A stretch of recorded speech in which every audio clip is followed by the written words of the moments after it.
So what's going on, Flow and Crew? I'm back with another video, and I definitely have to apologize for my absence. It's been a minute, but I'm going to get back on the grind. So as you can tell in the title of the video, uh, I'm going to be talking about the NBA. Of course, as you can see, have seen from previous streams that I'm big into basketball, big in the NBA. Stream my NBA 2K19, play it all the time. So I was actually thinking about going over the free agency, but that would take forever. Just know that joint has been crazy, as it usually always is, but this year took a little bit of a different spin because there's notably not going to be any big threes, so to speak, or anything like that as it seems so far. But in light of that, I actually thought about going through and looking at some of the best duos that's going to be in the coming season. Um, I'm not familiar with every team. That's 30 freaking teams that I have to be familiar with. But just starting as I'm going along here, starting with the Bucks. Of course, Giannis is definitely going to be without question in that. And then I guess the next person on the list would actually be Chris Middleton for the Bucks. So Giannis, Antetokounmpo, and Chris Middleton, I think, would qualify as the best two players. And of course, it's my opinion, because some people might actually say Eric Bledsoe, and someone may even go as far as to try and make a case for Ilyasova. But in my opinion, Giannis and Chris Middleton. For the reigning champs, Toronto Raptors, they're going to go back, I guess, to their top players being Kyle Lowry and Serge Ibaka. And that's debatable. That's highly debatable. Because some people may even say that Pascal Siakam is still up there after the performance he had in the finals or whatnot. So there's a lot of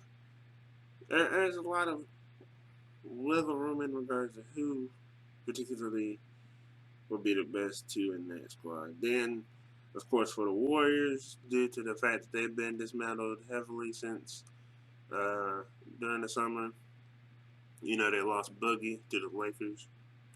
They lost Durant to the Nets. Then they,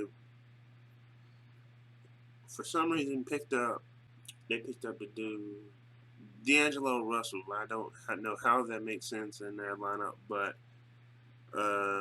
especially since he's a guard and they already got two elite guards, which brings me to my point that their two best players are Steph and Clay, of course, Splash Brothers. The duo that actually brought them into relevancy 5 years ago. But yeah, so they lost quite a bit. So their best players goes back to their original two best players. Denver Nuggets. Another team I don't really follow, but so much. But they got some sleepers on their team. They have some real sleepers. So I mean, they picked up a really cool pick in the Bobo, Manute Bol's son. That was cool. That was smart of them. They have Porter Jr., who's going to be. This is going to be considered his rookie year, considering the injury he had and didn't get to play last year.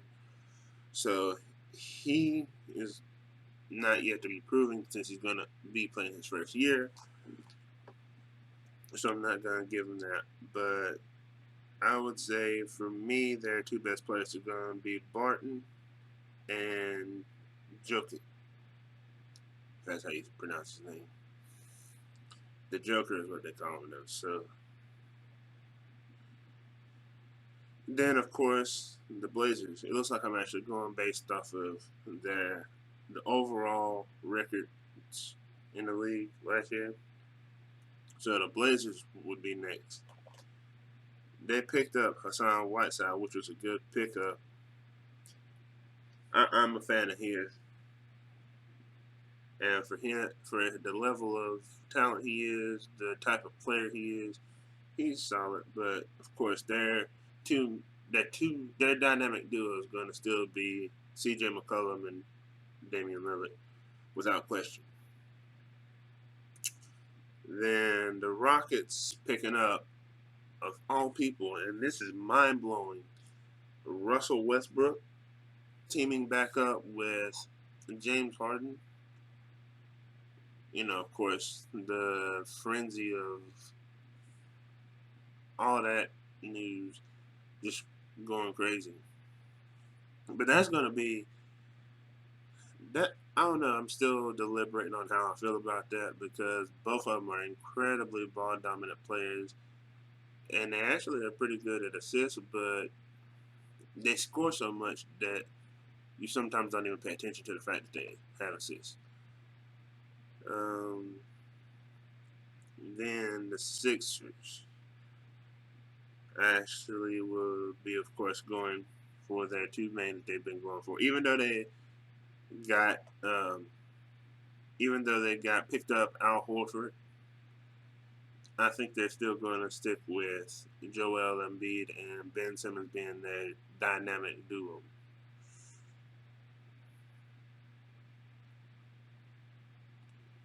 The Utah Jazz apparently had a solid year last year. So their their two best players. This is another one that's going to be a tough one to really choose from and see how they're going to play because they picked up Mike Conley, and Mike Conley is still. I can't even remember how old he is, but for um, he's about middle age for a basketball player. For a professional NBA basketball player, he's about middle age. Uh, but that's a really good pickup, and it's going to be hard to say that he's not necessarily, you know, going to be one of their considered top two because they still have Donovan Mitchell, and they also have Rudy Gobert. So, who knows? And then next team up is the Boston Celtics. Their lineup changed drastically as well, but I think their two best players are going to be the newly acquired Kemba Walker and let's see, Kemba Walker, and I would say Jason Tatum.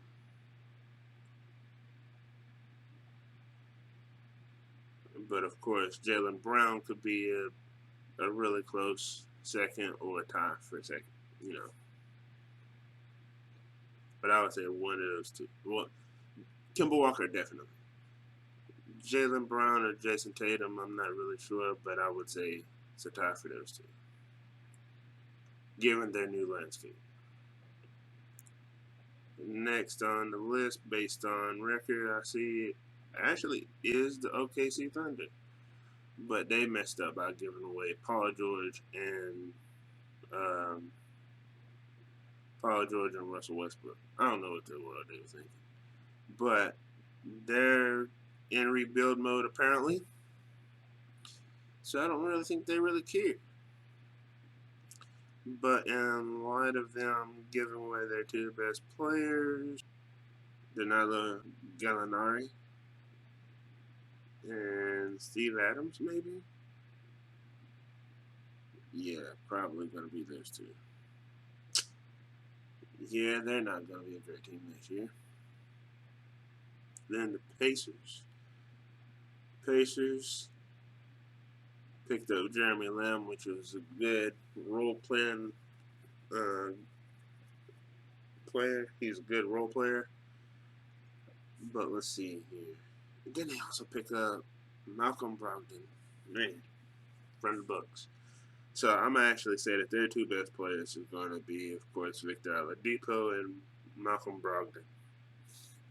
Yeah, I think it's fair to say that that's going to be their two best players.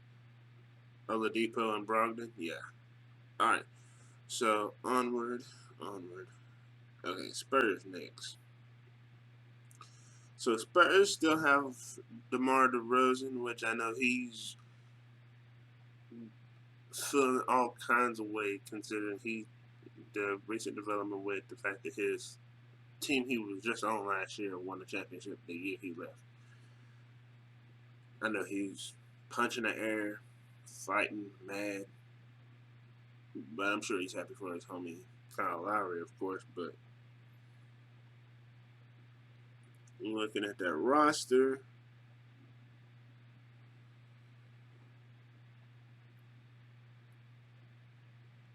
I would say it's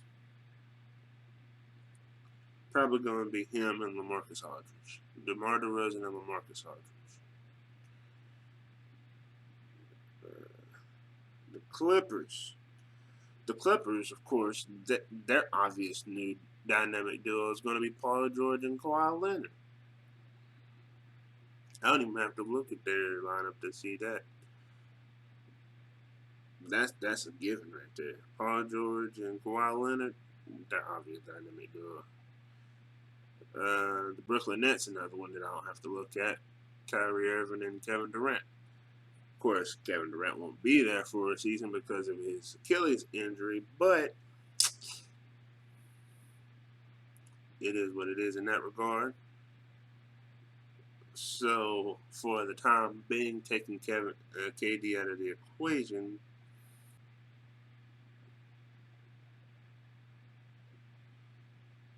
can we really say DeAndre Jordan? Yeah, from what I'm seeing, I would either, for the time being, I would either give it to DeAndre Jordan or Wilson Chandler. Yeah, especially since they don't have D'Angelo Russell no more.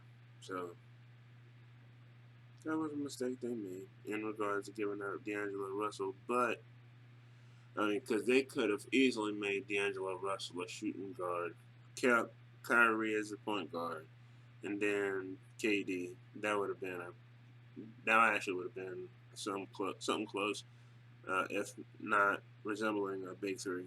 That would have been interesting basketball to see. We don't know why they didn't do that. Then for the Magic, they apparently had a decent season last year. They're they're going to be running with.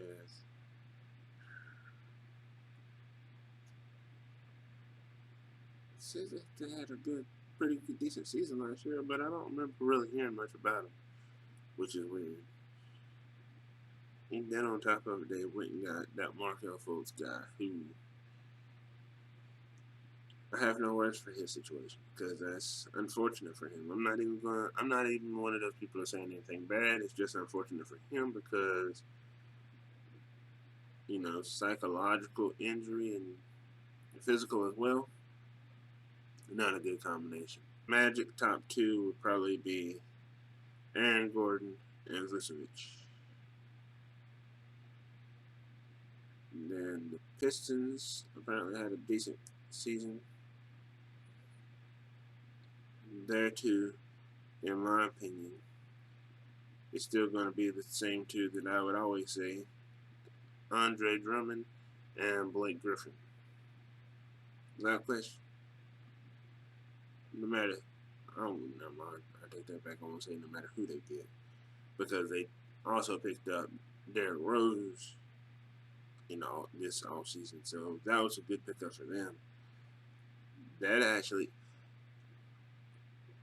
I mean, it's not no like crazy big three, but that can be considered a big three as well. Uh, my Hornets, our big three, our dynamic duo. Our dynamic duo is going to be. Apparently, we got Bismack Biombo back, but I would say. Mm,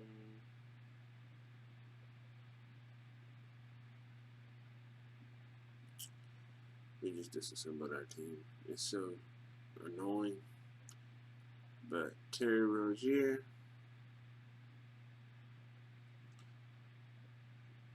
and probably uh, Marvin Williams.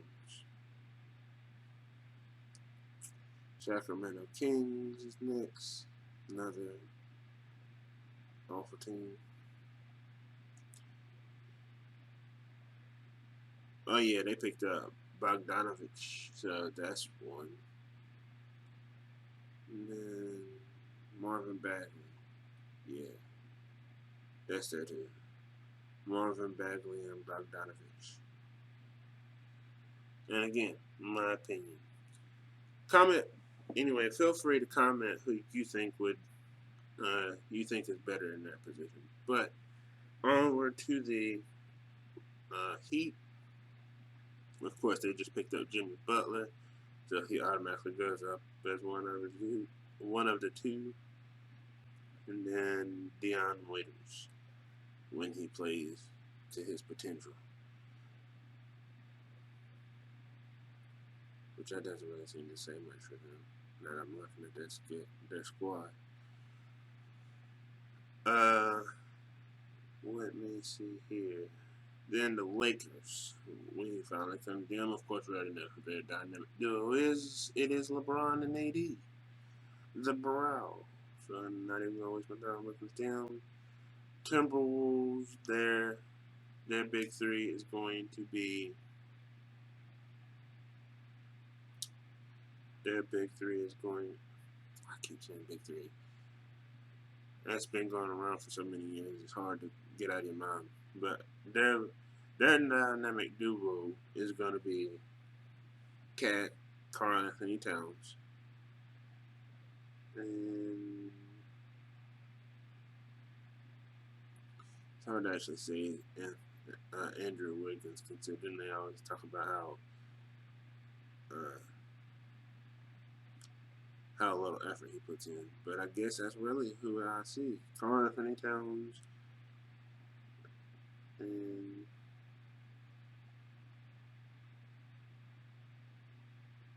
Jeff Teague. I replace Andrew Wiggins with Jeff Teague. So Karl Anthony Towns and Jeff Teague.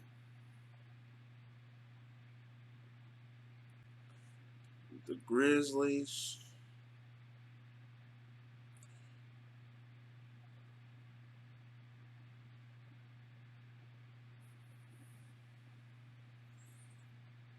The Grizzlies, as of the recording of this,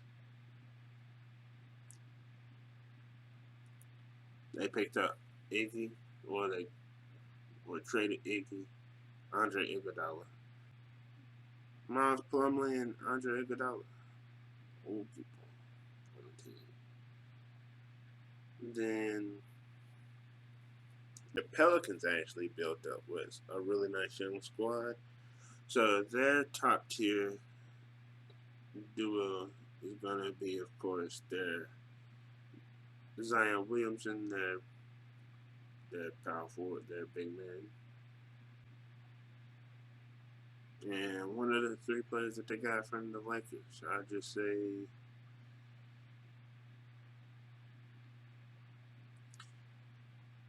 I'll say Lonzo Ball because I really like his game, and once he develops and learns what he really wants to do in his career, I think he'll be better. So Zion Williamson and Lonzo Ball for them.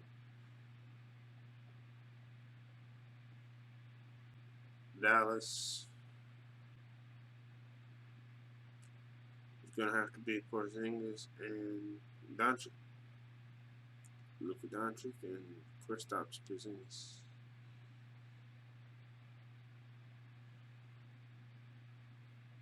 The Wizards, we're gonna go ahead and stay with Bradley Beal and John Wall, even though they have a lot of dysfunction on their team. Still, their backcourt, Bradley Beal and John Wall. For the Hawks, let's see who they have. Pretty sad lineup here, but I will say Trae Young and Jabari Parker. Not really saying much, but Trae Young and Jabari Parker.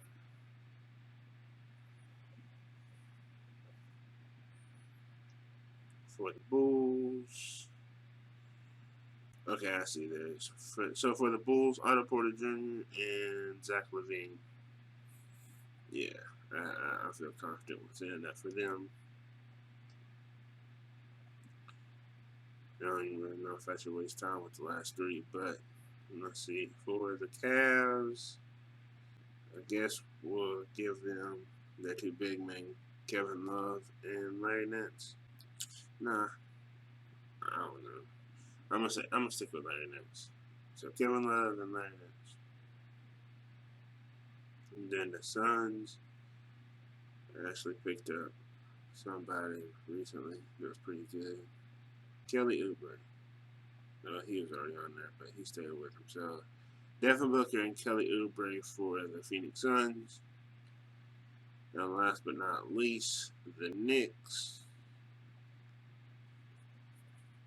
The Knicks are going to have to make everything work with Dennis Smith Jr. and R.J. Barrett. Yeah, that's really how it rounds up for that.